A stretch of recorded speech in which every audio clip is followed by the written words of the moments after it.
My dad and mom will be staying with us for 2 weeks starting this weekend, my husband casually declared after returning from work. Without even bothering to ask me, he would unilaterally decide when his parents would visit, and I had reached my limit with his arrogance. Wait a minute, again? They were just here last month, weren't they? What's your problem? Are you treating my parents as if they're intruders? That's not what I meant. You're my wife, and all you need to do is make them feel welcome. My husband treats me like a housemaid. It seems like he didn't care about how I felt. I can't bear this kind of life anymore. Just because they're my in-laws, it doesn't mean that I should tolerate everything. I'm definitely going to escape from this situation. My name is Judy. I'm 30 years old. 3 years ago, I married my coworker and resigned from my job when we got married. I want you to be a full-time housewife and support family, my husband asked me, so I became a homemaker. 2 years after we got married, I became pregnant. Currently, I'm living busy days, raising our 1-year-old daughter, Alice. My husband's name is Kyle, who is also 30 years old. Recently, he seems to be in line for a promotion at his company. Due to this, he's been working a lot of overtime and weekend shifts, so we seldom have time as a family.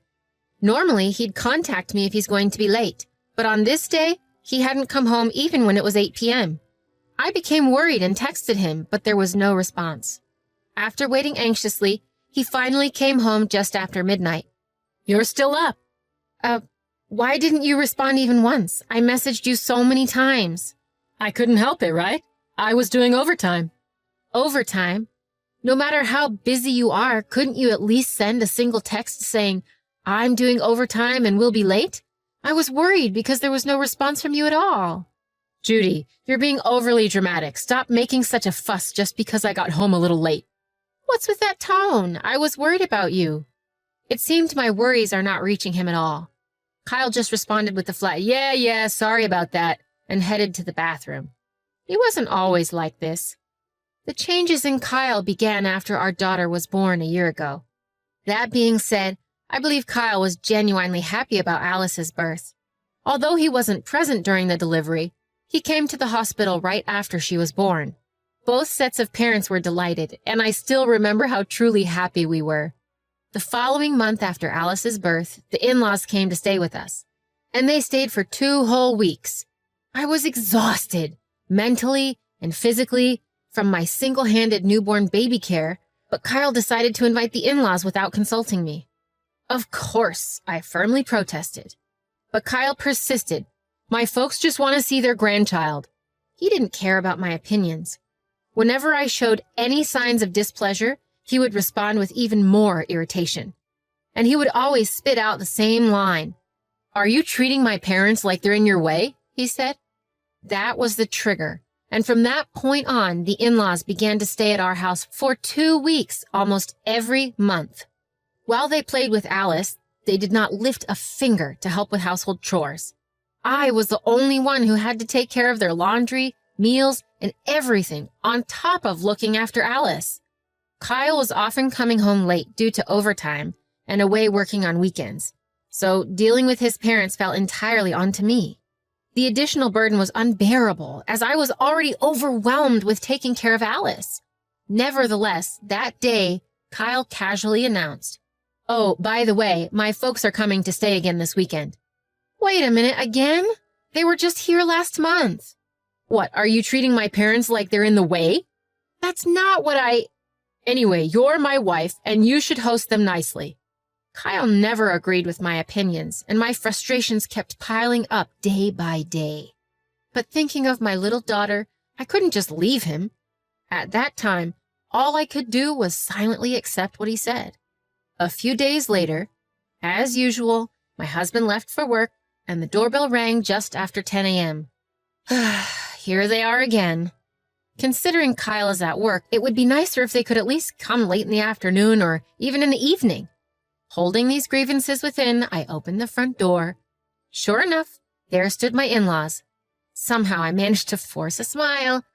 Good morning, Father, Mother. Hey there, Judy. Here we are again. Where's little Alice? Let me hold her right away. Alice is in her room, but she just fell asleep. What? She's sleeping? Then I'll hold her. Wait a minute, dear. I'm the one who should hold her first. As they engaged in this banter, they barged into the house. They lifted Alice, sleeping peacefully in her crib, and started a tug-of-war over her. I tried to stop them. She's sleeping! But they paid no heed. Crying out over who gets to hold Alice, they ended up waking her up with the noise. And then, of course, Alice started crying. As soon as Alice started crying, the in-laws thrusted her back at me. Oh, she's crying again. This kid cries all the time, doesn't she? Yeah, really? Kyle didn't cry this much. Judy, are you sure you're giving her enough love? Of course I am. I couldn't stand their comments any longer, so I chimed in.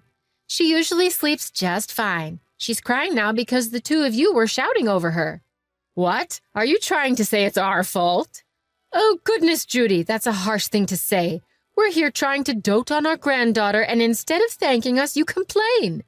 I didn't mean to complain. It's just that now I've got a bad taste in my mouth. I'm feeling a bit peckish, too. Can you make us something? Well, I'm going to take a break. Judy, can you brew us some tea? Oh, and don't forget the cookies. Despite Alice crying at the top of her lungs, they behave just like that. If they're hungry, they could eat outside. If they want tea, they could brew it themselves. Even though I thought that in my heart, I couldn't say it out loud. I stood in the kitchen holding my sobbing daughter and catered to my in-laws' demands. For the next 2 weeks, I was busy without a break. My in-laws, and of course, my husband, didn't help with the housework at all. Eventually, I couldn't bear it anymore, and the night my in-laws left, I complained to my husband. Hey, about your parents, can't they reduce the frequency of their visits a bit? What are you talking about? You're saying you don't like my parents coming? My husband immediately retorted, and I was taken aback. It's not that I dislike it, I just think they visit too often. Plus, staying for 2 weeks, that's way too long. It's just 2 weeks, isn't it? Besides, they don't come every month. Don't complain too much. My husband sighed deeply and didn't even try to make eye contact with me. Nothing was going to be changed for the better. I thought, and I pleaded with him again. Listen to me. Seriously. I'm busy taking care of Alice, and it's tough to also take care of your parents on top of it. Kyle, you don't even help me at all, and I've got too much on my shoulders. Huh? Don't talk like my parents are a burden. They're taking care of Alice, and I can't believe you can say such a thing. Taking care? As soon as Alice cries, they push her on to me. You're always like that, Kyle, just doting on her when you're in a good mood, and you're not really caring for her. Give me a break. Do you realize who you and Alice are living off of? What? Why do you have to bring it up? I became a housewife because you wanted me to, Kyle. Shut up. Isn't it the fact that you're living off my money? Stop complaining and properly treat my parents. His loud shouting voice woke up Alice. Immediately, Alice started to cry, and he left the room with an annoyed look on his face. Why? How can he make such a face to his own daughter? It's his fault that Alice woke up in the first place, because he was shouting. Can't he help with housework and childcare just a little? I had nowhere to direct my anger and frustration, and tears welled up in my eyes. Hidden by the sound of my daughter's cries, I wept quietly. Even after that, my relationship with my husband didn't improve, and the days passed by. It had been a while. Around that time, I received a phone call from my mother who lives far away. Hello, Judy. Do you have any plans this weekend? No plans in particular. What's up? Well, actually, there's a funeral of a friend nearby. I haven't seen Alice for so long. I was thinking I'd like to visit. Really? I'd be so happy. Please come visit. Oh, I'm glad. If it's not too much trouble, could I possibly stay for one night? Of course. I'll let Kyle know. The unexpected news of my mother's visit filled me with joy. What should we eat? What should we talk about? I was filled with anticipation. But when I told my husband about my mother's visit when he got home, he returned an unexpected answer. Huh? What are you talking about? That's out of the question. Wait a minute. Why is it out of the question? This weekend, my mom and dad are coming over. We don't have room to accommodate your mother. I don't want to be bothered either. Huh? Your parents are coming again? Stop saying again. We should be grateful they're even coming. Huh? Grateful? What is he talking about? I don't see how this is something to be grateful for when it only adds to my burden. Normally, I would back down to avoid a fight, but I couldn't give in this time. I made up my mind and once again confronted him. Isn't it strange? Why is it fine for your parents but not for my mother? Huh? Well, of course the husband's parents come first. What? That's not fair. And the ratio is off. Your parents are here nearly every month, but my mother can't even come once a year? Since Alice was born, my mother hasn't seen her. Well, send her some photos or something. She doesn't need to come all the way. She's only coming because she has a funeral to attend. It's only for one night. Why do you always prioritize your parents so much? You're the worst. The words I blurted out, "You're the worst," seemed to have struck a nerve. He furrowed his brows and glared at me. You'd better watch out your attitude. I just meant just for one day we could have my mother. Enough. I'm the one paying for the rent, the groceries, all the living expenses. In other words, I get to decide who gets to come to this house. Shut up and do as I say, you parasite. At that moment, all the frustrations I had been suppressing exploded. All I asked was to host my mother for just one day. And yet, why do I have to be berated like this? And a parasite? Really? How could he say such a thing? Who does he think does all the housework while he's out making money? Enough is enough. I'll show him. It was at that moment that I decided to divorce my husband. To set an appropriate stage for it, just a little more patience was needed. I ended up explaining the situation to my mother and told her we couldn't host her. The weekend arrived and the in-laws came. My husband, unusually, had no work that day. Thanks for hosting us again, Judy. Is Alice awake yet? Yes, she's awake. Oh, what perfect timing. Let me hold her. Like always, the in-laws stormed into our house without any hesitation. My husband just sat there, grinning like a fool. While I was preparing some tea, my mother-in-law and husband approached me grinning. Judy, we always feel bad, but since we help look after Alice like this, you must be grateful, right? Absolutely. It's all thanks to Mom and Dad. Oh, by the way, Judy, this time they're staying for 3 weeks. That's fine. This will be the last time anyway. Upon hearing my reply, my husband and his parents let out a synchronized, "Huh?" After a moment of shock, my husband frantically asked, Hey, Judy, what the hell are you saying? What do you mean by the last time? I mean exactly what I said. I can't deal with you all anymore. What? Don't joke with me. If you keep talking like that, I'll divorce you. Fine. What? Here you go. I handed him the divorce papers I had filled out in advance. The color drained from Kyle's face as I thrust the papers at him. What the hell is this? A joke, right? Do you think I'd joke about this? I'm serious. I've told my mom, and I've decided to leave this house and go back to my parents' home. What? I won't let you do that. We are not getting a divorce. Even his parents joined in as I stood there in silence. What Kyle says is right. You've been leeching off of him, and now you're acting all high and mighty. You're living off Kyle, and yet you're taking this attitude even with us. The three of them started hurling insults at me one after another, but I no longer needed to endure it. They are no longer my family or anything else to me. Taking a deep breath, I let them have it. Enough with you and your goddamn bullshit.